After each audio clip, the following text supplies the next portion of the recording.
The Week in Art is sponsored by Christie's. Visit christies.com to find out more about the world's leading auction house since 1766. Auction, private sales, online, art, anytime.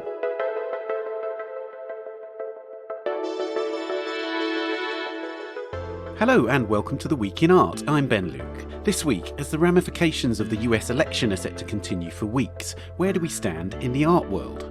We look at the economics and the response of artists and art communities over the last 4 years and into the future.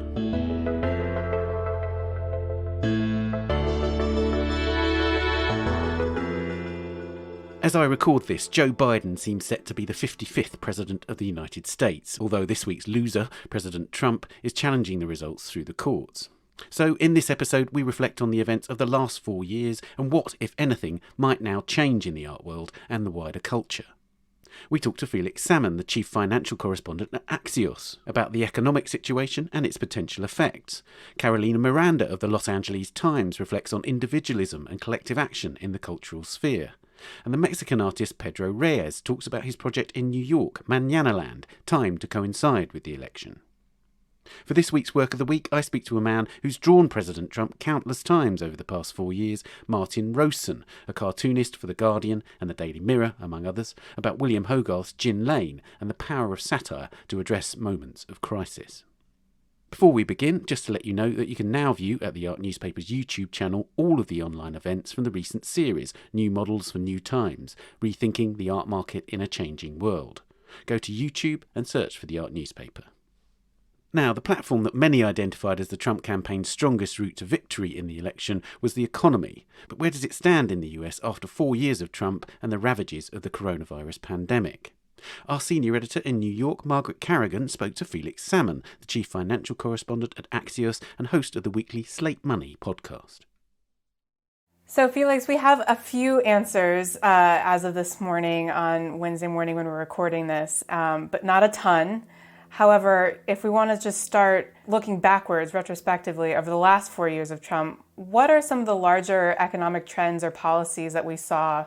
Obviously, COVID changed a lot of that over the last year, but what have his policies, economic trends done, benefited, shaped, American culture as a whole? What are we seeing going into this election? So the big economic trends and policies were increasing inequality and zero interest rates and tax cuts for the rich in 2017, all of which combined to create an asset price bubble, basically. And the thing that you can buy for money that holds its value in some kind of way, stocks, bonds, or even Giacometti's, has probably gone up in value because of the Fed, actually, more than Trump. The Fed is the main game in town.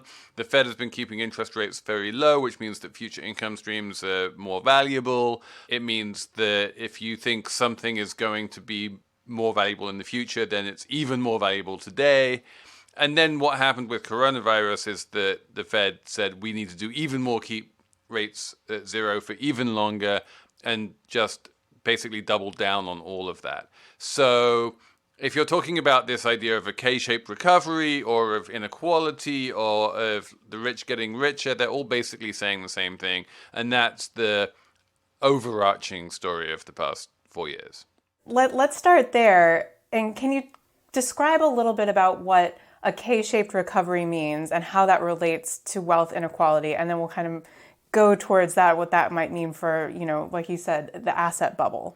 So a K-shaped recovery is basically one where you recover in a very unequal way. So we've had increasing inequality for not just the past 4 years, for basically the past 40 years. And that has been a long-term trend which has accelerated of late, and especially since coronavirus hit. The virus hit poor people and people of color and service industry workers much harder than it hurt white-collar professionals and people who make their money by, clipping dividends from the stock market. So the stock market has done great. The long-term unemployment, there are roughly 30 million people on unemployment in the United States. That undercounts the true state of affairs because it's very difficult to claim unemployment. So there's a major crisis, which you can see in the number of people claiming sort of food stamps and going hungry. There's probably going to be an eviction crisis the minute that the eviction moratoriums end. And the poor have never had a bleaker outlook, really, even as the rich, who are sitting on, very valuable stock portfolios, are perfectly happy. So what does this mean in terms of, I think that this idea of the asset bubble that you mentioned from the outset is really key here, especially when we look at the art market. What do you think we can say about this present moment and what high net worth individuals are planning to do with their money for the foreseeable, especially as we kind of go weather the next couple of weeks to months of uncertainty? So the first thing you need to know is that the only thing that matters is monetary policy. So really the only thing you need to worry about is the central banks. And the second thing you need to know is that all of the central banks are basically doing the same thing. They're all setting interest rates at zero. That's the Bank of Japan, it's the European Central Bank, it's the Federal Reserve. So this is a global phenomenon. This is really very little to do with Trump. It's just there's a lot of theories about why we've wound up in this situation. But the fact is that we have wound up in this situation. And this kind of situation of interest rates being at zero for the foreseeable future, for as far as the eye can see, is unprecedented. Rich people have never had to deal with that before. Historically, what rich people have done with their money is invest it and live on the income. The income is expressed as this thing called an interest rate. So if you can invest $100 and get back $5 a year, that's a 5% interest rate. And so if you have enough dollars, you can have a very comfortable living on that $5 of income or interest that you get every year. What happens in a world with zero interest rates is that even if you have $100, you're getting a zero income from it, basically, because interest rates are zero. And so you need to start looking to other places to find your money and to invest your money. And you start looking much more at things that didn't used to pay any interest at all, like art.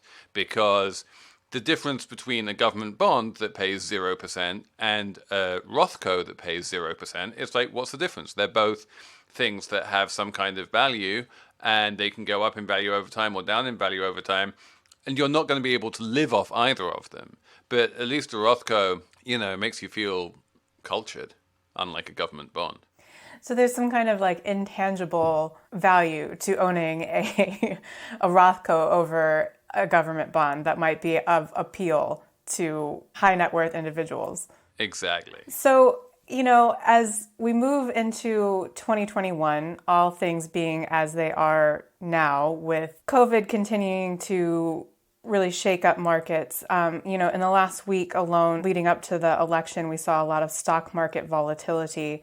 What kind of protections do assets like art or something like a Rothko offer in terms of stabilizing kind of like investor confidence, if any? So art, as you know, is a highly illiquid asset. It's similar to, should we say, something like early stage venture capital or maybe a little bit of private equity. It's not something where you can really market to market on a daily basis. You can't look at your Rothko and say, hey, I think that's worth $3,000 more today than it was yesterday.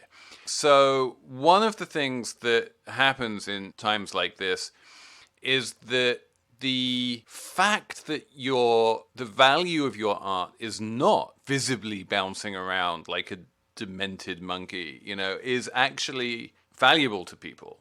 People look at the stocks and they see the volatility and they see how the stock market crashed in March and then bounced straight up. The bond market has been crazy. Basically, anything with public prices has been crazy. And they look at art and, it can be hard to sell. It can be easy to sell. But ultimately, they're not going to see that kind of volatility and stomach churningness in value. If you have that Rothko on your wall, you're not going to suddenly wake up in a sweat that it's lost half of its value, even if in practice, if you had to sell it tomorrow, it might be hard to sell. But like, you knew that all along. So in that sense, it almost feels safer. Now, I'm not saying that art is a good investment. I'm not even saying it really helps in terms of like diversification. But I am saying that it doesn't have the same scariness factor that stocks do right now. Right now, stocks are so expensive that anyone buying them is like really worried that they could fall by 50, 60%.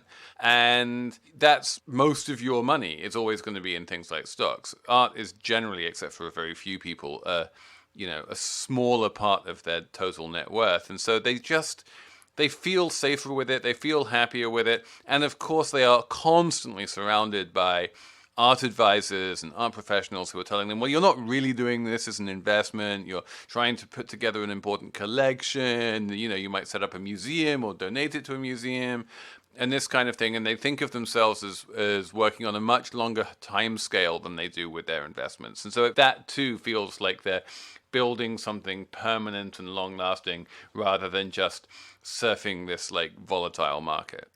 That's really interesting, and it's brought up a second question kind of in that vein for me, which is, just off of some of the bigger sales this autumn season, we've kind of been seeing a spike in private sales.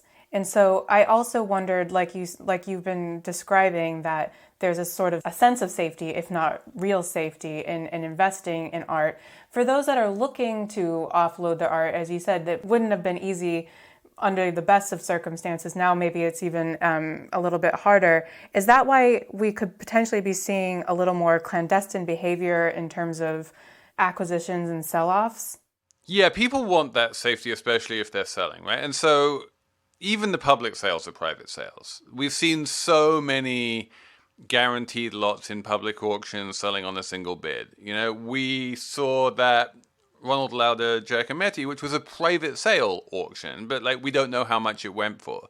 There's more opacity, there's more certainty on the part of the seller, and we are kind of like reverting on some level to a very clubbish art world where people rely a lot on personal deals and handshakes and knowledge, and it's been the state of play in the art world for a while now, but I do think it's going to increase. The idea of consigning the things that you've loved the most for many decades to some kind of an auction where you have no idea what is going to happen just isn't attractive at a time like this. I think that's a really good way to start maybe looking forward. That if, as you said, we go into this clubbish kind of market, which, is quite regressive and old world in a lot of ways, regardless of whoever manages to secure the vote, whether tomorrow or next week or January 20th, whatever, what do you think it would take for the market to kind of pull itself out from that clubbishness again? Or is that too far down the road to even speculate on? So one thing that we've definitely seen over the Trump years, if you had to ask me, like, what's the big art market change over the Trump years, I would tell you it was probably the wholesale implosion of mid-market galleries. The high end is going to high end, and you don't need to worry about it too much, and it kind of looks after itself. But the galleries who really nurture artists and give them some semblance of a career, and people who are, trying to make ends meet, and people who are keeping the art world and the art market vibrant, is not, 2 auction houses and 5 mega galleries. It's thousands and thousands of artists and smaller galleries around the world, and they have really struggled over the past 4 years. And I think that if you wanted to bring back a sense of vibrancy to the art world, I think that's where you would need to look. You would need to see mid-market galleries starting to gain traction again. You would need to see collectors, starting to buy stuff that isn't an investment really, but it's just something that they really want to buy, they want to put in their collection. You're going to need to see artists being able to charge money for works, again, without it being a speculative object. I'm not, even if you're not a Flavor of the Month guy, that you can still sell art to collectors who will be there to support you. And that was how the art market really functioned for most of the post-war period until quite recently. And for reasons that I don't entirely understand, it's basically stopped working that way. That could be the subject of a whole nother podcast series, I think. But I do want to pick up on a thread here, which is, the middle tier of galleries that we've seen so hollowed out, not just over the last 4 years, but especially so, and all the more so in COVID times. Something that we recently did a story on ourselves based on a small sample study that we conducted was, 75% of small to mid-sized galleries are facing closure in the next year if there's not another round of stimulus money coming their way, because small business have been so impacted by the lack of funding provided by the Trump administration during this crisis. What kind of hope do we have for another second stimulus package in the U.S.? If you're talking about a stimulus package that is going to bail out medium-sized art galleries, I'm going to put that at less than 1%. It's basically zero. America has never been much scared about art galleries, and at the best of times, it's not Germany, But the bigger, most important thing that we have learned since the election is that the Republicans are almost certainly going to retain control of the Senate. And the thing that they have made abundantly clear is that basically, regardless of who's in the White House, they are not going to like any kind of big spending or stimulus plan. So with Trump, maybe they would go along a little bit more. Under Biden, they would almost certainly just oppose anything he wants. And if the Republicans control the Senate, which looks extremely likely, then any kind of stimulus, let alone something that would reach its way to mid-market galleries in a large enough sum to make a difference, is I'm going to say, basically impossible at this point. That's some cold, hard truth, but thank you. You're welcome. I guess on that note, is there one key thing that you're watching as this kind of election skerfuffle gets smoothed out over the coming days and weeks? So right now there's the big debate between Democrats and Republicans when it comes to fiscal policy. The biggest issue when you were having these negotiations between Nancy Pelosi and Mitch McConnell was on the question of aid to state and local governments, which sounds very wonkish, but really means in practice, what is going to happen to New York City, which is, the center of the American art world? What is going to happen to other major art cities like Miami and Chicago and Los Angeles? They are in a major fiscal crisis right now. They have to balance their budgets. They can't issue debt like the federal government can. And they need a bailout. And everyone in all of those cities was basically, they had one hope, which was that Biden administration would be able to get a bunch of aid for those cities through the Senate, and they would get, $500 billion, something like that. That hope now looks like it's pretty much dashed. And so the entire life force of a lot of these cities is at risk. And we know from history that when cities fall on hard times, sometimes that's good for artistic production, but it's never good for gallery owners.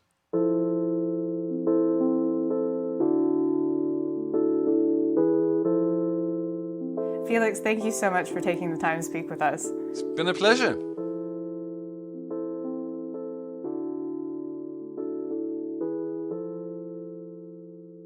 Now, what have the last 4 years told us about American society and its relationship to the arts? Carolina Miranda is a Los Angeles Times columnist covering art, architecture and urban design, and among other things, recently wrote about a culture of what she called toxic individualism in American culture. Margaret spoke to her about her views on culture after 4 years of Trump and what lies ahead. Carolina, last week you wrote a really great column entitled U.S. Individualism Isn't Rugged, It's Toxic, and It's Killing Us. And that was just in advance of the election. And if you'll indulge me for a second, I'll read your own words back to you because I think it's a really poignant way of kicking off our discussion. But you write, "We live in a culture of rugged individualism run amok. Call it toxic individualism, because in the case of this pandemic, it is literally toxic. Example in chief, the Trump White House." And then you go from there to kind of discuss how the myth of someone like Trump has been built on the back of this idea of like a manifest destiny hangover that the U.S. has. Yes. And you cite some really excellent examples and figures from the pantheon of American pop culture over the last 100 years or so. I was wondering if you can kind of speak to how, as you say in that column, how this mythos of individualism and kind of American exceptionalism has infused not only our politics, but our culture at this point, and how we're seeing that play out on the cultural landscape. Yeah, I mean, I think it just has infused so much of our culture at every level, you know, from arts to also the way we see ourselves. I mean, I think one of the reasons we don't have like a functioning healthcare system is because of this sense of individualism over collective good. You know, the mythos of the cowboy, which has played out like in the cultural sphere as like a figure in fiction, but that has also played out in politics. You know, if you think about like George W. Bush on his ranch, like clearing brush in a cowboy hat, and Ronald Reagan, who kind of believed he was a cowboy because he had played one in the movies. The idea of this lone figure who seeks justice and gets it has played out in so many ways. I mean, one of the interesting things that I came across in my research was how the image of the noir detective in fiction and in film was something that was very infused by that idea of rugged individualism. You know, the private spook who works alone and solves the crime, and maybe he's got to break a little rules, but he's gonna get his man, is something that has just embodied every aspect of our culture. And it's certainly something that I think is reflected in arts, and, you know, sometimes in the way that we cover the arts, you know, the myth of the lone genius, or the genius curator, you know, this idea that a single person makes something happen and in isolation and out of, you know, this kind of intellectual manna that drops into their brain from heaven, you know, that is reflected in our culture too, and in art making, and in the way we write about artists and portray them and showcase their work. It's something that I've been thinking about for a long time, because it's something that I struggle with as a writer. You know, when you write a profile, it's easy to just focus on one person. It makes it easier. It's messier to write stories that involve lots of people coming together to tell a story or to create something. And it can be easy to fall into that trap of like, oh, I'll just talk to the single architect and then I'm good. I don't need to talk to anyone else in their firm. And it's something that I've been thinking about, like, how can we better cover our reality, which is a collective reality? I think what you raise is such a big question, and obviously one that I really identify with just working in arts media. And like you said, we do always fall into that trap of the genius artist and what that means in terms of what we're constructing as a narrative around culture as a whole. You offer a really good antidote to that in the column that you wrote, which is this idea of barn raising, which I am vaguely familiar with, but to apply it in the way that you did to the idea of cultural production, I think is so smart, because you have this great image of people building a barn together, and how it really speaks to the need for collaboration and just kind of community and what it means to build something from the ground up. If you don't mind explaining what barn raising is, just to give us a sense of what that looks like and where you found this example of it, and then how that kind of speaks to different ways we can view art making today, especially in light of such a toxic political and cultural landscape. Yeah, barn raising is something I've been thinking about for a long time, and I don't know why. I don't know how barn raising entered my brain in particular. There are many modes of collective creation, but as I've thought about this idea of the rugged individual and the cowboy and the lone genius.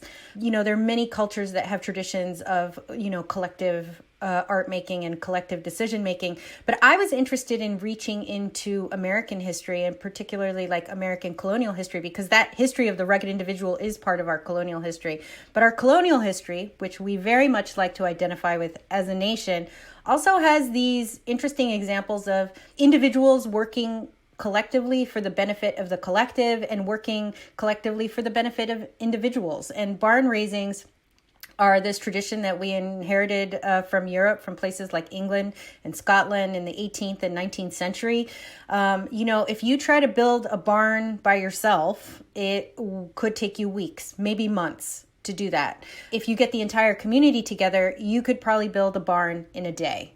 And so what would happen in these rural communities in the 18th and 19th century in the United States, in places like Pennsylvania and Ohio and all over the Northeast and into the South, is that in order to sort of pitch in and help each other, people would all gather, help somebody build a barn. It was kind of a party. The women would cook, all the men would build. By the end of the day, there would be a barn. I was really interested in that as a metaphor because I'm like, we do have these examples of people coming together to work collaboratively and collectively for greater and individual good in our history, but we just kind of choose to ignore that, because the image of the cowboy is so romantic, Clint Eastwood riding off into the sunset. And I found this image it was taken in the 19th century in Ohio by a photographer. It was attributed to this photographer, Theodore C. Teeple. It's in the collection of the Massillon Museum, the Jacob Rohr barn raising. And it's all of these people who have gathered on the frame of this barn, and the women who supplied the food for that day kind of triumphantly and joyfully have come together to build this structure. And I feel like, these stories, these myths, these creation myths, if you will, are in our culture. We just have not focused on them. And can we, at this time in which, individuality, when you think about the pandemic, has run so amok, can we perhaps resuscitate some of those images culture, like reinsert them back into what we think of as our story? Definitely. And while it's a little bit of a stretch, when I was reading about barn raising, the thing that I kept thinking back to as a contemporary example in some ways is something like, the Black Lives Matter movement, which has been led by a lot of like artist activists, people like that who fundamentally know how to work together to really create a movement for something that has now reverberated around the world. I wonder if you had any other examples that you can call to mind in contemporary society where we're seeing creatives work together in a way that has really impacted how we view community and society. Oh my God, the examples are pretty countless. It was really interesting this summer. I was part of a series at the LA Times that we did on the Chicano Moratorium. The Chicano Moratorium was this massive anti-Vietnam War protest that happened in 1970 in East Los Angeles. It was primarily Mexicans and Mexican Americans protesting U.S. involvement in Vietnam. 4 people were killed that day by law enforcement, including a Los Angeles Times columnist. It was a really terrible day. Part of the story that I worked on looked at the art that emerged from that era and that continues into this era still. And it was really, sort of stepping back a little, it was really interesting to think about all of the collective enterprises that were happening in that time in the 70s, mural painting. LA Theater Center was experimenting with plays that were written collectively under a pseudonym. So a bunch of people would get together to write the play. There was not a single playwright who wrote the play. It was everybody participated in its creation. I interviewed a musician, Marta Gonzalez of the LA band Quetzal, who has also traditionally worked collectively, has worked with musicians in Mexico in collective songwriting. And so I feel like this is part of, certainly in a place like Los Angeles, part of an artistic DNA that goes back decades and that we have seen, that we still see manifesting in new ways all over the place. I mean, Black Lives Matter is such a great example because it's this kind of horizontal structure. It's not the top-down pyramid that you usually expect of these places, and many arts organizations are working in that way. The new director at the California African American Museum, Cameron Shaw, came from an organization in Louisiana, Pelican Bomb, that was run by two people, and everything was joint decision making. And she talks about, having to continuously collaborate with someone else in terms of determining the course of the organization. And now she's leading a museum and beginning in some ways to put some of those ideas, those team work ideas into practice in the museum. At the Autry Museum here in Los Angeles, the curator Jody Horsecapture has been doing this really innovative, over the course of his career, has been doing innovative curatorial work with indigenous communities. Indigenous communities are groups that have traditionally not been well represented by museums at all.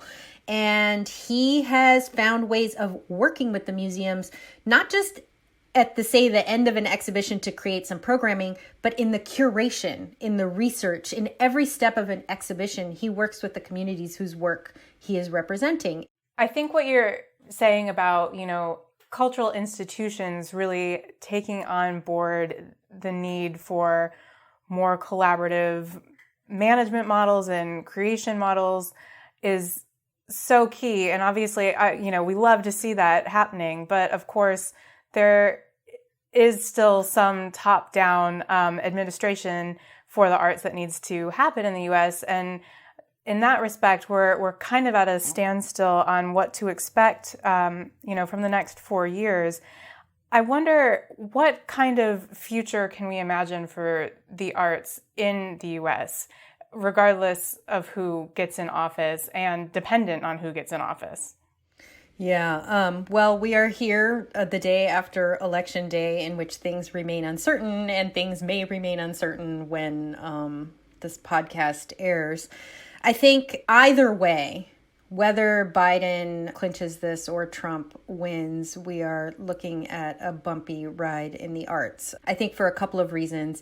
One, we just don't have the tradition of government-funded arts that, say, Europe does or Mexico does. Mexico is, the support that the state gives arts and individual artists is so key to that country's profile as an art-making center.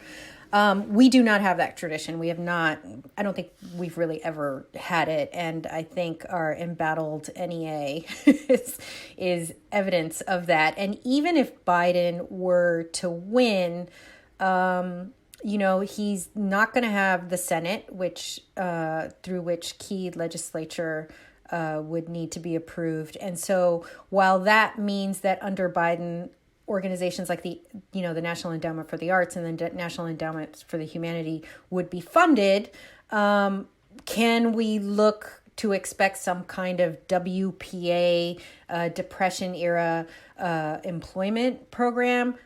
I seriously doubt it. I don't think he would have the legislative power to get something on that scale funded and approved. I think it's going to be shaky either way. A lot shakier, certainly, under Trump, who 4 years in a row has tried to defund the NEA and the NEH entirely. He has a very antagonistic relationship with the arts. There were all these questions about the government trying to do these get out the vote things, and I think Trump realizing that most artists did not exactly stand with him. So I think things are going to be a lot worse if Trump gets elected, but it's not going to be easy either way. I think some big rescue package, a la Germany, is not in the cards either way. Yeah, that seems to be the consensus among most people that we've spoken to for this kind of rehash of what we're up against for the next 4 years. What, in your mind, though, are you holding on to as a small piece of hope or something to look forward to, if anything? That is a good question. I certainly hope that Biden can clinch it, because while I think life will still be difficult even if he wins the election, Trump's presidency has unleashed a wave of aggression and violence that I don't think is going to go away if Biden gets elected. I would hope that would bring some sort of return to stability. I mean, Biden is also someone that, during the 2008-2009 economic crisis did include the arts in the economic stimulus bill. I mean, he does see this as an area that's important. Like Kamala Harris, she sat on the board of the San Francisco Museum of Modern Art for many years. So Biden did active fundraising with artists. He did that big auction with Zwirner. So I think he is far more sympathetic and far more engaged and recognizes its importance. And so my hope is that he gets it, because I think while life will still be difficult, it'll be way easier than under Trump. And, that's not even getting into the political questions of Trump, of the detentions on the border, or the other impacts that he's had on the arts with things like, foreign artists trying to get visas to come into the United States to perform or to show their work or to participate in plays. That has been very complicated under Trump's tenure.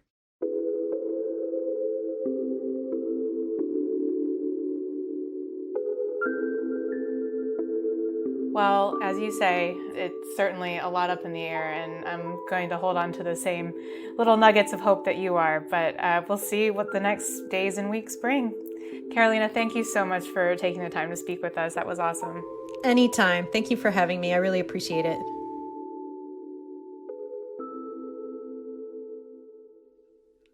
You can read Carolina Miranda's articles at latimes.com.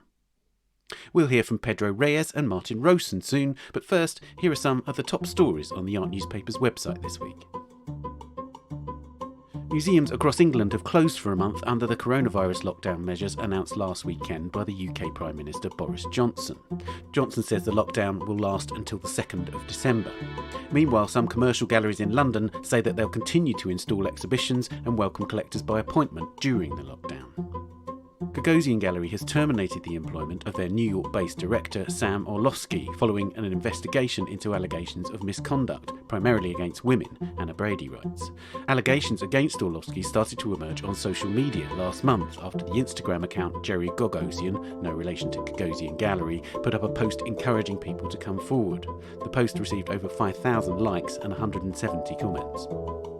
And finally, after an estimated 430,000 people took to the streets in Poland last weekend to protest against draconian new abortion laws, an article by Dorian Batitska explores how a blood-red lightning bolt has become the main symbol of the pro-choice movement in the country.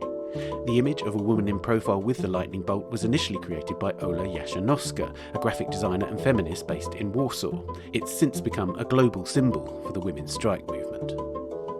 You can read these stories and much more at theartnewspaper.com or on our app for iOS, which you can get from the App Store. We'll be back after this. The Week in Art is sponsored by Christie's. On 5th of November, Christie's Private Sales is proud to introduce their latest online exhibition, Monet Richter. Claude Monet and Gerhard Richter redefined painting and the art world in their respective eras. Where Monet emphasised light, colour and shape, Richter breaks paradigms in his abstraction, bridging the gap between colorism and conceptualism. Christie's curated virtual exhibition addresses the implicit dialogue between these two visionaries. Browse the full exhibition, navigate Christie's virtual galleries and discover more about these artists at christies.com/Monet-Richter. To view the works in person, arrange an appointment online at christies.com. Welcome back. Before we return to the US election, a reminder that you can catch up with the Art Newspaper's other podcast, A Brush with in-depth artist interviews. Do subscribe if you'd like to hear new episodes in the coming weeks. You can do that at Apple Podcasts, Spotify, Amazon, or wherever you're listening. Now, the Mexican artist Pedro Reyes is behind a new project called Mañanaland, which launched this week and is officially described as an interactive transmedia piece that explores a utopian alternate universe where the social and political conflicts of today are a thing of the past. This hybrid world, featuring real and virtual elements, is experienced through a virtual news network and a series of augmented reality or AR hunts across the 5 boroughs of New York City. The first, which launched on the 4th of November, is in the Bronx. Reyes created the project in collaboration with the non-profit arts producer The Tank and a wealth of other collaborators. He spoke to our editor in the Americas, Helen Stoyless, about the project. She began by asking about its relation to a similarly collaborative project Reyes staged at the time of the last US election, Democracy, where Reyes took over the Brooklyn Army Terminal to create an installation conflating Halloween and the presidential election. 4 years ago, we were very concerned with the outcome of that election.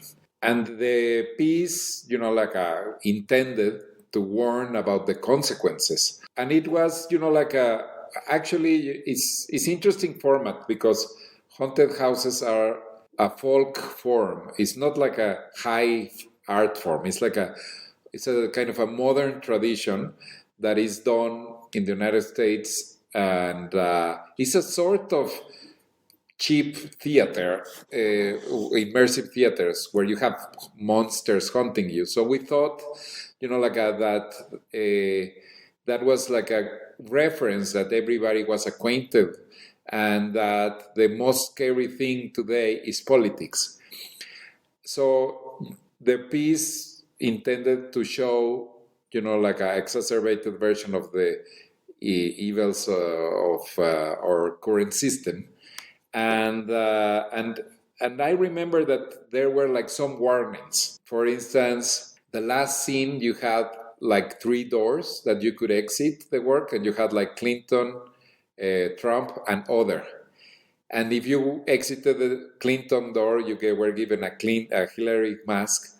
If you had the Trump exit, you had a Trump mask. But if you exited the other door, you were also given a Trump mask. And it was like a little wink where we tried to warn our very highly educated audience that voting for Jill Stein at that moment or not voting would mean a vote for Trump. So it was a sort of call for certain pragmatism, because so much is at stake. And it was very well timed with the elections. You exited the haunted house and the horrors were out there, and it was just this horror house that has been this administration was just starting. I remember as well, wasn't there a part of it that had you kind of go through a voting process? Yes. And your ballot, was it shredded at the end of it? Yes. You the audience had to fill a poll, and there were very serious questions about whether you would choose this or that. And then in the next door, you would see that they were shredding the ballots, and they were filling some Trump pillows with it. And today we have President Trump saying, "Let's stop counting." Yeah.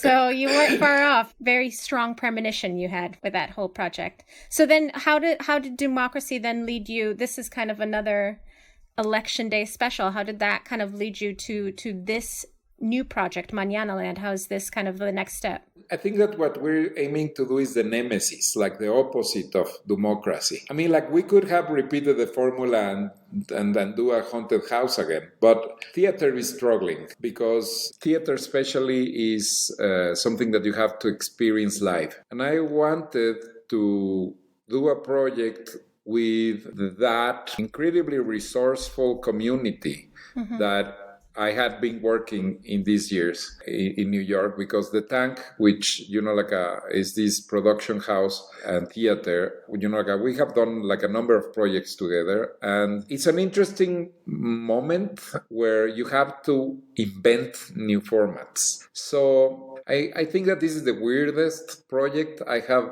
ever done. It involves AR scavenger hunts, right? Because it was just released today, so I haven't had a chance yet to go on the scavenger hunt, but I did watch the videos that kind of introduce you to it. And you have to, there's maps. Right now we only have the map for the Bronx, but there's going to be maps for each of the boroughs in New York City, right? Where you go on the scavenger hunt and you kind of pick up objects along the way that relate to the story of Mañanaland. Is that right? Yes, exactly. It's interesting because, I think that in some moments there's like artists have been interested with walking the city, no? Like you had like the idea of the flaneur in the, like a Baudelaire, or psychogeography with Guy Debord and the situationists, and scavenger hunts, which, like a people most famous is Pokemon Go. But there's something that can be explored there, because in the end is sculpture, is virtual sculpture, but we're talking about three-dimensional objects, like that you can walk around them or walk inside them, and that they're three-dimensional entities, although virtual, but they have those properties. And what we are trying to do is to create certain narratives, but like as opposed to democracy, where it was like about the glooms and dooms of the world, here we're trying to do the opposite, which is to imagine a kind of a utopic vision, a fantasy world but it's a political fantasy. So we call it speculative journalism, because it's like science fiction, but in a sort of news format. And also we're coming up with these weird terms. So we don't call it like now augmented reality, but improved reality is IR. I like that.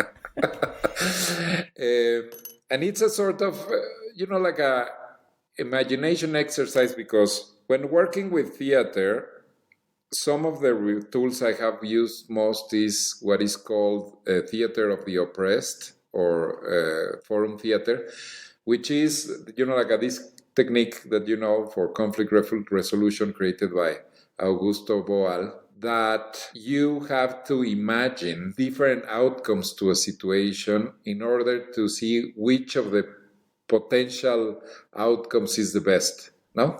So desire of different reality is necessary to create like wild images that can capture the public imagination. Like a wild utopia may have more traction than a mild reform.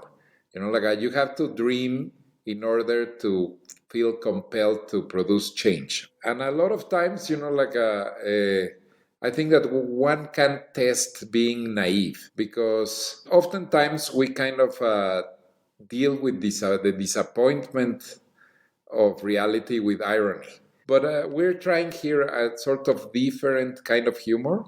I think that it has to do with how jokes work. Because when you take a joke, you dissect it and you have like the setup and the punchline. And the punchline is often a disappointment so stark that the way you cope with reality with that disappointment is through laughter.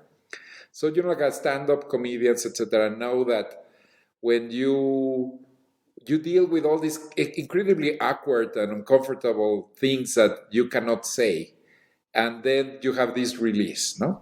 But we're trying a sort of upward drop, like a kind of something that is like so widely optimist that may also have a comedic, a kind of a humoristic punch, no? But it's kind of weird, I feel like we're doing some kind of Sesame Street or something. We're trying to imagine a world post-conflict. Like, how would the world look if the kind of a polarization and dichotomies that keep us fighting against each other right now were a thing of the past? Not always is funny, and it's not so easy to do jokes this way. It's actually quite challenging. We're doing these kind of memes that we just started to release them, but we have a great writers' room that is like very, very diverse. Everybody comes from a different background, and we're doing this what we call fake news from utopia. And I'm looking at some of these on the Instagram page, Mañana's today. I think my favorite might be churches to pay taxes effective this Sunday. Yeah. It's a really good one. Yes. But then you also take some serious kind of political issues, but health issues, actual kind of societal problems. Bronx Asthma Alley, now Bubble Boulevard, as air quality returns. And these kinds of city health problems are big issues that affect a lot of people. Yes, it's a sort of, these narratives actually have come some from the writers themselves, because some of the writers live in these different boroughs and they are doing the hunt and the sketch and the headlines, because we want to do something that has the flavor of local news. Not so much like super corporate and super large, but more like the kind of local stories. I believe that we're still in the search for the formula. We have this kind of a daily meetings. The project technically started yesterday, so we are only releasing 3 memes every day, but we have a kind of a bunch of them there, and because also we have to kind of aggregate and have a following. Probably we will, run them again. But the thing is that memes you have this very now short attention span where you have endless scrolling and you have to somehow slow down to read the text. And it's not still very clear what this is. We're trying to do the opposite of trolling, but, some kind of wholesome meme. Drawing attention to these kinds of problems and imagining a world without them. Yes, or a way where, for instance, like the one you mentioned, churches now to pay taxes. This is something that has been discussed for centuries, but now you present it as a fact. Yeah. I believe that when you're talking about the solution, you are already talking about the problem, but you're not stuck in the problem.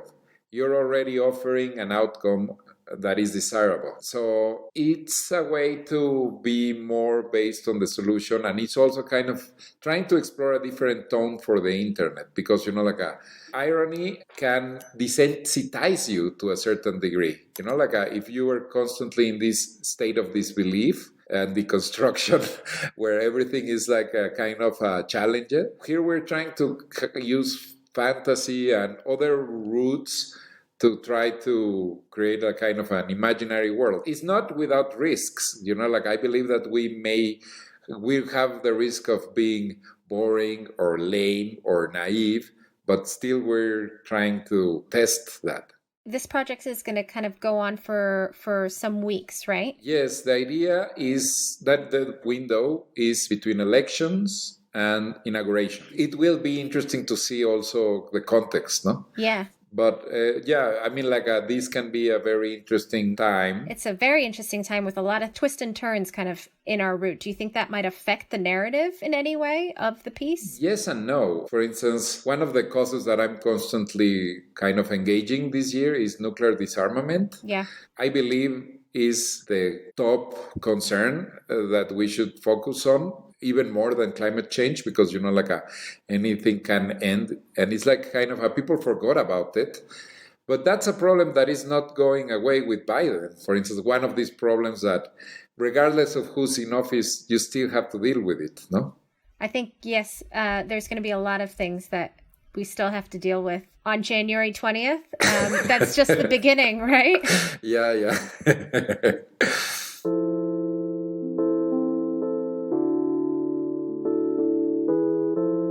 Well, thank you, Pablo. This has been really great. Thanks for taking the time, and good luck with the rest of the project. Thank you so much. To find out more about Mañanaland and download the app, visit thetanknyc.org. You can follow the project on social media at MañanaIsToday. Keep an eye out for the hunt announcements from now through December. The hunts must be completed by January the 20th, the day, of course, of the inauguration of the next US president. Now it's time for Work of the Week. Martin Rowson has, over the last 40 years, created countless unforgettable cartoons for a host of British newspapers, most notably in recent years in The Guardian and The Mirror. Inevitably, he's creatively and savagely caricatured Donald Trump many times in the past 4 years. Rowson is the chairman of the British Cartoons Association and proudly states on his website that in a full-page editorial in 2017, in response to one of his Guardian cartoons, the Daily Mail denounced him and his work as disgusting, deranged, sick and offensive. He's chosen to talk about Gin Lane by William Hogarth, which is held in numerous public collections in Britain and elsewhere. You can see an image of it at theartnewspaper.com, go to the podcast tab and search for this episode. Martin, you've chosen to talk about Hogarth's Gin Lane. it's an image you've used a lot in terms of reworking it in your own cartoons. What's so compelling about this particular work? Well, I think, speaking as a cartoonist, I would put it up there amongst, one of the greatest cartoons of all time. Although, of course, Hogarth wouldn't have called it that because the term in its modern use was only coined in 1841. But what it is it actually is almost a kind of type specimen for what cartoons are. And although Hogarth was obviously, by his own lights and many other people's, a great artist, what Gin Lane is journalism. And that's what cartooning is. It's about journalism. And it's journalism on several different levels. First of all, it's original, cannot be hung on the wall of a gallery or a stately home, because its original is a sheet of copper, which is engraved on. So it was created to be recreated. And that's what journalism is about. It's about spreading out a message as widely as possible through the mass media. And it's also journalism because it's polemical. Specifically polemical, and it was part of a campaign that Hogarth and Fielding, Henry Fielding, the novelist, who was also the sheriff of the City of London, were waging against the evils of gin, which was deemed to be the propellant for a kind of societal breakdown that was happening in the early 1750s. And thirdly, it uses humour. It uses humour in all sorts of difficult and different ways. And we look at it and we think, oh God, that's the 18th century. That's sort of horrific what's going on in this image. But we also think there's something sort of a kind of mad slapstick going on here as well. But, that's at the heart of Hogarth, and we can talk about more of that in a minute. You're right about that human, and as you say, I mean, like even that most horrific element of the image, the woman whose baby is tumbling down a basement. Well, I mean, what it is, that in itself is interesting. That the original version of it, he was just falling over the banisters of those set of steps in Gin Lane. But in order to amplify the horror, Hogarth actually burnished that out and made it quite clear he was falling down a kind of stairwell. Yeah. That he was falling to his death. One of the things about Gin Lane is that image, that central image, is itself a joke, because it's a gag, it's a pastiche, it's a parody of the Madonna and Child, one of the central pieces of iconography of the Christian religion. But in this case, the Madonna, based on Judith Dufage, a woman whose child was in the workhouse and she went to visit her specifically in order to take the child, murder the child, and then sell the child's clothes to buy gin. This had happened 15 years previously to the print being made. She's so drunk, she is dropping the Christ child, the Redeemer, to his certain death. So there is no hope of redemption in Gin Lane. And that's one of the things which is so fascinating about Gin Lane is you can actually go to where it's meant to be. It's in the extension of Drury Lane, just below New Oxford Street. That's right. You can't stand and see it in the way Hogarth did, because you can tell Hogarth is actually floating about 15 feet up in the air, looking down on it. But it's part of the old St. Giles rookeries, and it's about 400 yards away from where Fagin's kitchen would have been in Oliver Twist, and that was 80 years later. But there is an absolute difference between a Dickensian slum and a Hogarthian slum, because in a Dickensian slum there is hope, and there is dashed hope, and then there is pity, and you cry at the pity of it all. In a Hogarthian slum, there is no hope whatsoever, so all you can do is laugh. And it's a very precise difference between the sensibilities of the Georgian sensibility and the Victorian sensibility. Hogarth was certainly a sentimentalist in many ways, but how Dickensian sentiment had no real room for the kind of toughness you get in Georgian satire. So, the Victorians famously couldn't cope with the last book of Gulliver's Travels about the Houyhnhnms and the Yahoos, whereas in the 1720s, everybody was laughing themselves stupid about it because they all got it. Is that one of the reasons why you as a cartoonist has returned to this image again and again, in a sense, because often you are referencing situations which are full of despair and the only response is a sort of dark laugh? Well, yes. Also, it's perfect shorthand for any kind of societal breakdown you want to mention. I mean, just looking at the background, not in Gin Lane, but to Gin Lane, that it was, as I said, it was part of a deliberate campaign launched by Fielding and Hogarth to fight against the evils of gin. But it's also part of Hogarth's visual biography of London. And I think that's one of the wonderful things about him. He's the first sort of truly urban British artist who is portraying the city. So through the times of day and Rake's Progress and all this stuff, you see London as the backdrop. And we think about the 18th century in different ways, that we think, it's the age of reason, it's the age of the Enlightenment and so on. But it also has this kind of open sewer of satire running through it, because this was the greatest city the world had ever seen that had no flush toilets. And most of the people lived in, slept 20 to a cellar, and they wore clothes until they rotted off their backs. So you'd be stepping out of a beautiful Palladian mansion in the middle of, Mayfair or somewhere like that, dressed in the most exquisite finery, just turning a page of Gibbon's Decline and Fall or Rasselas or something like that, and you would be literally stepping through gutters full of shit containing squashed cats. And then you would walk around the corner and you would see a child being publicly executed for stealing a bun. And what's interesting about Hogarth is that he saw that, as did everybody else, but he and Swift looked at that in horror rather than just thinking, well, that's just what happens. So, Gin Lane is, in a way, is depicting, and obviously it's caricaturing and exaggerating the real everyday catastrophes of the streets, but also saying these are actually horrifying. Because if you step into Gin Lane and you start walking down Gin Lane, you can see some pretty horrific things happening there. Like there's a drunken baker who is so drunk he's impaled his own child. Yeah. And there are bodies being disinterred, and there's a dead ballad seller, and so on. I mean, one of the things I wanted to talk to you about with this image is precisely, you talk about it as journalism. I mean, one of the key things is that Hogarth made a point of saying he produced it as cheaply as possible in order that it could reach the very people that this moral lesson was being addressed to, right?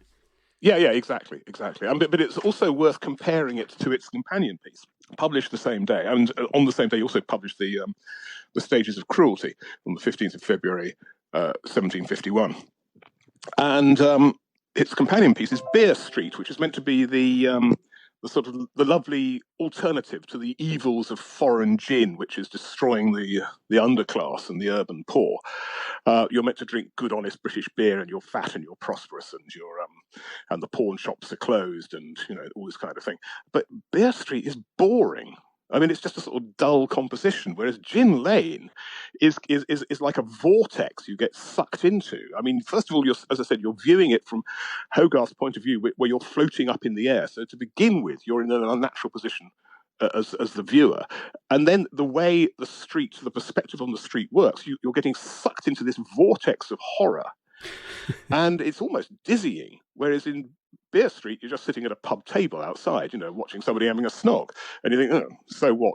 That's all about. But Hogarth does this over and over again, where he almost undermines the moral message he is purportedly trying to make. The other wonderful example is in Industry and Idleness, one of his, again, published cheaply, so it would hang up in the workshops of apprentices, and they would take the message and they would work hard and be industrious, like the industrious apprentice who goes on to become a sheriff of the City of London and Lord Mayor of London, unlike the idle apprentice who does the usual Hogarthian things, which is sort of gamble and whore and ends up murdering a prostitute and ends up being hanged at Tyburn.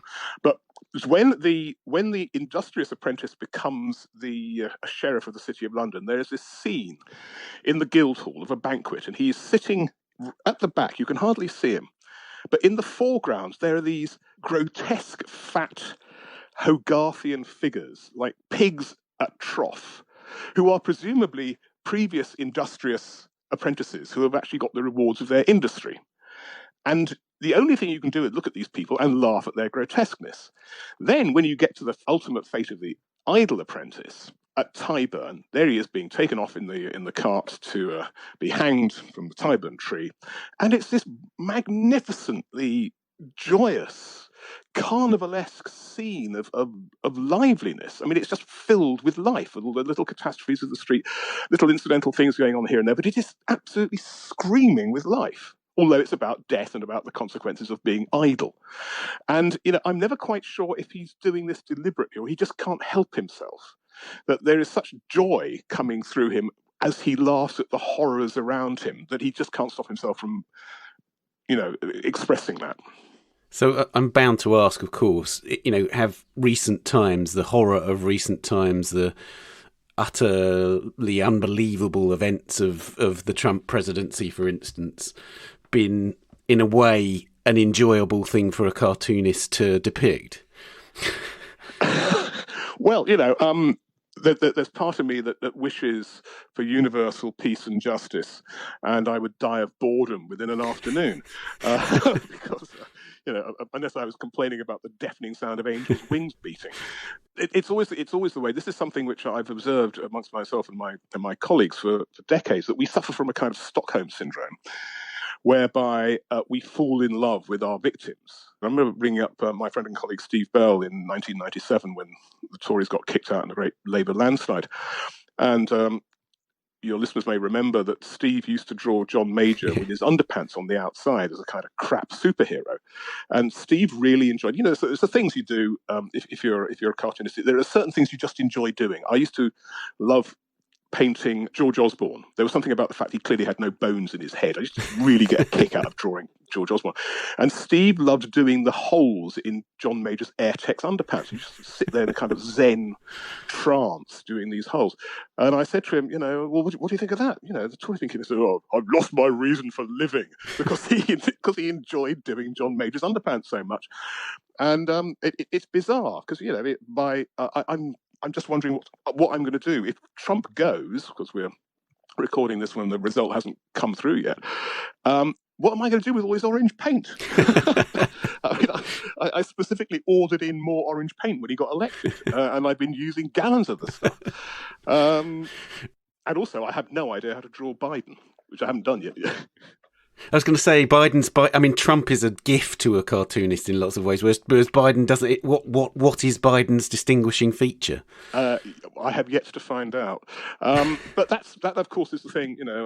We never get bored because we always get fresh meat. Yeah. And you just have to work your way into a new caricature, and again, this is a kind of weird kind of alchemy. It's right when it's right, and it's wrong when it's wrong, and you have to almost put your hand up the person's soul, so you can take possession of them like a glove puppet. And when Theresa May became Prime Minister, I remember I had this sort of dark weekend of the soul because I'd drawn her a few times before, and now she was Prime Minister, and I was doing a cartoon to illustrate Kevin Maguire's column in the Daily Mirror, which I do every week.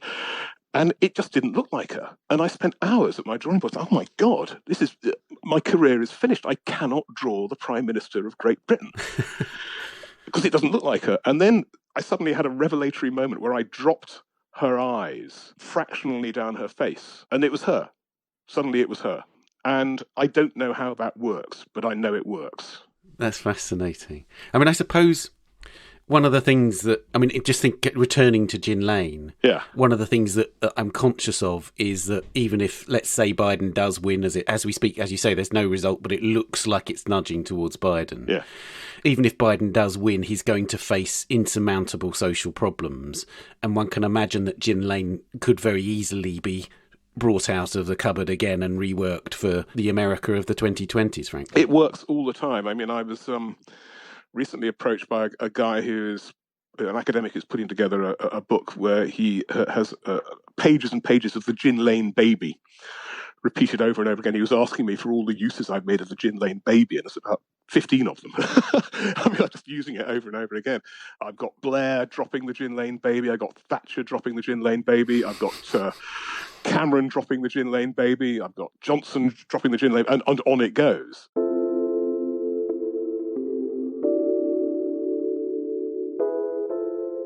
Well, Martin, thank you so much for joining us and telling us about Gin Lane. No, it's been a pleasure.